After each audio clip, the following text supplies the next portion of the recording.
ഈശോമിശിഹായ്ക്ക് സ്തുതിയായിരിക്കട്ടെ. നമ്മുടെ മുദ്രാവാക്യം എന്താണ്?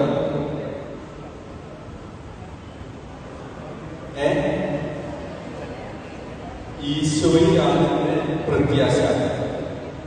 ഓക്കെ, അതാണ് നമ്മുടെ മുദ്രാവാക്യം.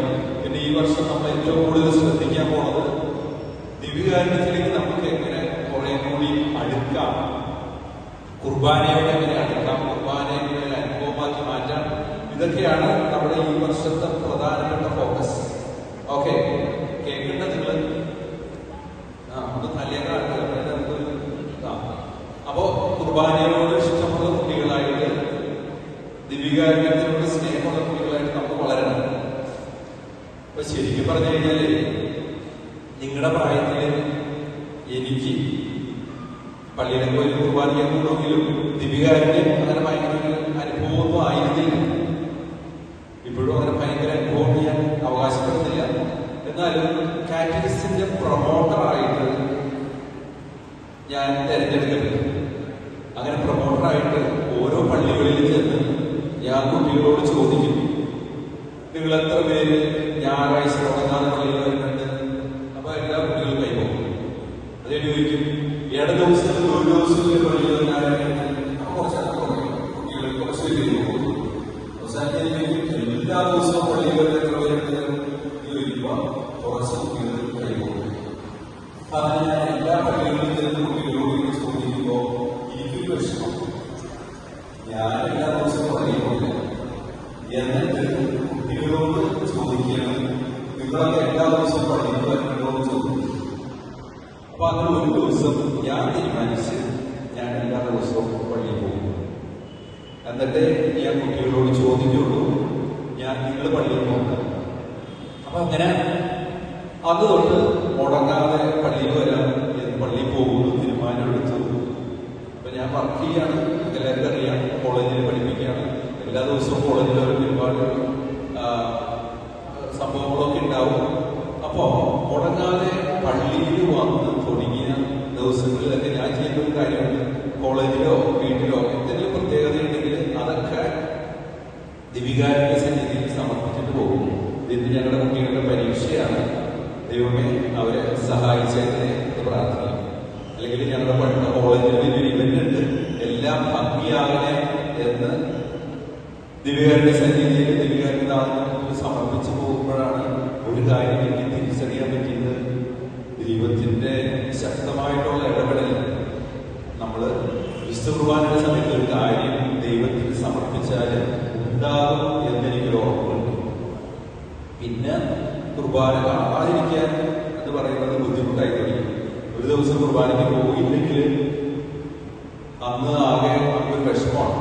അപ്പൊ അന്ന് വൈകുന്നേരത്തിനുള്ളിൽ എവിടെയെങ്കിലും കുർബാന ഉണ്ടെങ്കിൽ പോയി കാണണം എന്നൊരു തോന്നൽ മനസ്സിൽ വന്നു. അപ്പൊ അങ്ങനെ വന്നു കഴിഞ്ഞപ്പോൾ ഇപ്പൊ നമുക്ക് കുർബാന മുടക്കാൻ പറ്റില്ല. അപ്പൊ എനിക്ക് നിങ്ങളോട് പറയാനുള്ളത് അതാണ്, കുർബാന ഒരു ശീലമാക്കി കഴിഞ്ഞാൽ കുർബാനയിൽ നമ്മൾ ഓരോ ദിവസവും ആ ദിവസത്തെ പ്രവൃത്തികളും സമർപ്പിക്കാനായിട്ട് പറ്റിക്കഴിഞ്ഞാൽ ദിവ്യകാരുണ്യം എന്താണെന്നും ദിവ്യകാരുണ്യത്തിന്റെ ശക്തി എന്താണെന്നും നമുക്ക് മനസ്സിലാകും. പിന്നെ ഒരു കാര്യം ഞാൻ ചിന്തിക്കാറുള്ളത്, നമ്മൾ പള്ളിയിൽ വെച്ച് ആരെങ്കിലും ചീത്ത വാക്ക് പറയാറുണ്ട്. പള്ളിക്കകത്തിരുന്ന് ഒരു തെറി പറയുന്ന ആരെങ്കിലും ഇവിടെ ഉണ്ട്. പള്ളിയിൽ എന്തെങ്കിലും ചീത്ത കാര്യങ്ങൾ ചെയ്യുന്ന ആരെങ്കിലും ഇവിടെ ഉണ്ടാകും. നമ്മളങ്ങനെ ചെയ്യില്ല. കാരണം എന്താണ്? ഇത് പള്ളിയാണ്. പള്ളിയിൽ ഈശോയുടെ സാന്നിധ്യം ഉണ്ടെന്ന് നമുക്കറിയാം, അല്ലെ? അപ്പോ നമ്മൾ ഒരു ദിവസം കുർബാനയിൽ പങ്കെടുത്ത് ദിവ്യകാരുണ്യം സ്വീകരിക്കേണ്ടി. അപ്പൊ ആ തിരുവോസ്തി, ഈശോയുടെ ശരീരമായിട്ട് മാറിയ തിരുവോസ്തി നമ്മുടെ ഉള്ളിൽ ശരിക്ക് ഇരിക്കണം. അപ്പൊ ഈ പള്ളിയിൽ ഈശോ ഇരിക്കുന്ന ആ സ്ഥലത്തിന് നമ്മൾ എന്താ വിളിക്കുന്നത്? ഈശോ തിരുവോസ്തി എഴുന്നള്ളിച്ച് വെച്ചിരിക്കുന്ന സ്ഥലത്തിന് എന്താ വിളിക്കുന്നത്? സക്രാരി എന്നാണ് വിളിക്കുന്നത്, അല്ലെ? ആ നടുക്ക് ആ ചെറിയ അൽമാരിയുടെ അകത്ത് വിശുദ്ധ കുർബാന എഴുന്നള്ളിച്ച് വെച്ചിരിക്കുന്നത്, അതിനെ സക്രാരി എന്ന് നമ്മൾ വിളിക്കും. അതിന്റെ മുമ്പിലൂടെ നമ്മൾ കടന്നു പോകുമ്പോൾ കുമ്പിട്ട് ആചാരം ചെയ്യും. ആ സക്രാരിയിൽ നോക്കി നമ്മുടെ ജീവിതത്തിലെ എല്ലാ ദുഃഖങ്ങളും സങ്കടങ്ങളും നമ്മൾ പറയുമ്പോഴും ഈശോ അത് കേട്ടു എന്ന് നമ്മൾ വിശ്വസിക്കും. നിങ്ങൾ ആലോചിച്ച് നോക്കി, നിങ്ങൾ ഇന്ന് വിശുദ്ധ കുർബാന മധ്യേ ഈശോയെ ഹൃദയത്തിൽ സ്വീകരിച്ചിട്ട് നിങ്ങൾ നടന്നു പോകുമ്പോൾ ശരിക്കും പറഞ്ഞാൽ നിങ്ങൾ ആരാണ്? നിങ്ങൾ ഓരോരുത്തരും ഈശോയുടെ സക്രാരിയാണ്. ആ സക്രാരി ഇരിക്കുന്ന ഈ സ്ഥലത്തിന് നമ്മൾ എന്ത് വിളിക്കും? പള്ളി എന്ന് വിളിക്കും, ദേവാലയം എന്ന് വിളിക്കും, അല്ലെ?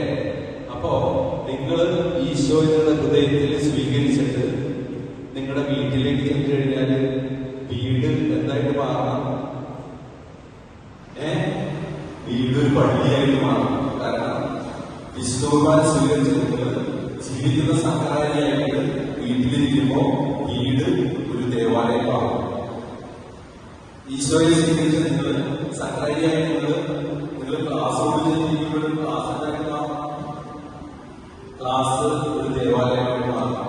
നിങ്ങൾ ഒരു നമ്മൾ അല്ലെങ്കിൽ ശരിക്കുന്ന ഒരു സക്രാരിയായിട്ട് മാറി നമ്മളായിരിക്കുന്ന സ്ഥലം ദേവാലയമായിട്ട് മാറുകയും ചെയ്യും. അപ്പോ നമുക്ക് ഈശോയെ ഹൃദയത്തിൽ വെച്ചിട്ട് ഒരു ചീത്ത വാർത്ത പറയാൻ പറ്റും.